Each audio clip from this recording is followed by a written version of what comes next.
Hello! Ganun pa rin ang dati, walang magawa. So, ah, back to normal na naman. Nag-iisa lang. Ayan. Ah, may naisip ako. Kailangan kong mag-Bisaya. Ang gagawin ko ngayon, Bisaya Challenge. So, hindi ako pwedeng magsalita ng Tagalog. Ayan. Ah, ah, sa mga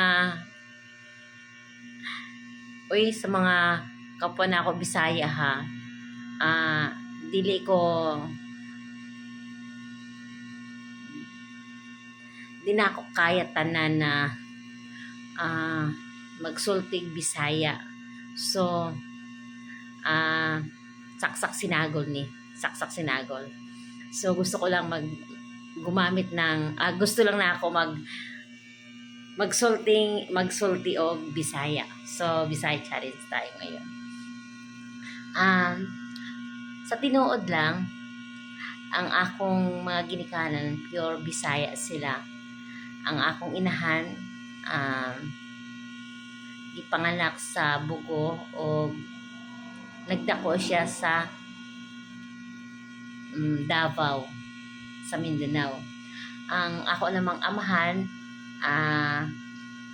sa Bohol, pero sa nagkita sila sa akong inahan, nag-stay na sila sa Masbate, sa Borias, Masbate. Kaming tanan gipanganak ni sa ang uban ako manghod gipanganak sa Borias, Masbate. Ako lang ang nalahi kay gipanganak ko sa Quezon Province. So ako lang yung nabukod. Ako lang ang nalahi. Nagdako mi sa Palawan na, sa part ng Luzon. Ang mga silingan namo may Bisaya, saksak sinagol, may mga foreigner, may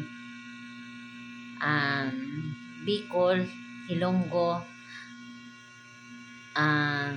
Tagalog, Aklan, Kuyunin, Tagbanwa, halos lahat ng mga dialect halos nakasalamuhan na among nakauban. So ang akong gidak na sulti Bisaya kay pag naana sa balay, ang gamit ni Papa o ni Mama, mag-usap sila, puro talaga Bisaya. So saksak sinagol mi. Ang akong amahan dili ka maumo Tagalog, pero kung ang iyang kasulti Bisaya, makamao siya Tagalog eh. Kaya nasusuko akong mama katong buhi pa siya kay pag naay kausap, naay kasulti na Tagalog, binisayao ni Papa. Pero kung ang iyang kasulti Bisaya, iyang Tagalogo. Munang moingon si Mama, bugoy ay pakauaw ka lang dira. Tagalog na ang imong katubang, imong Bisayaon. Inana ang akong nadakuan. Kanya nga mga amigo, mga barkada, lahat ng lahi, tanan na klaseng sulti, among nakauban. Munang sa mga disclaimer lang ha, hindi man ko hindi ko lahat, dili na ako tanan masulti, pero kasabot ko. Kagaya nung nagsulti ba ko na inako, pabakal, di ay na tama. So papalit. Tapos inako, mangalog ka sa tabay. Ang pangalog dili din ang mangalog, magkaos ta. So iba-ibang mga lahi-lahi iba ang ang ang akong sulti na ginagamit, may tama, may naapoy mali. Munang pag magtagalog ko sa mga sanay kaayong magtagalog, syempre pansin na pansin nila ang akong diksyon.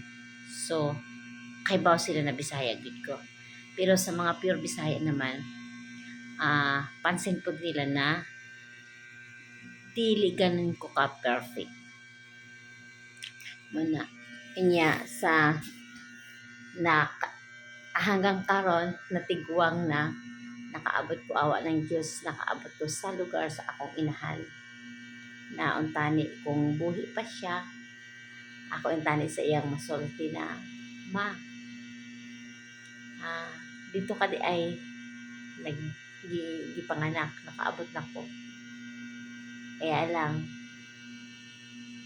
sa hindi na sa dili na tong gipangayong pagkakataon, goodbye na ang akong mama. So at least happy na siya, malipayo na siya dito. Nya ang akong amahan, gikwento na ako sa iya na pa, nakaabot na gid ko sa lugar nato, sa lugar ng mga Bisaya, kay nagdako ko sa lugar gid ng Luzon. So first time na, bali second time to, kasi nung first time na ako katong April, so hing uli ko pagka June, din balik din ko pagka August, kaya hanggang karon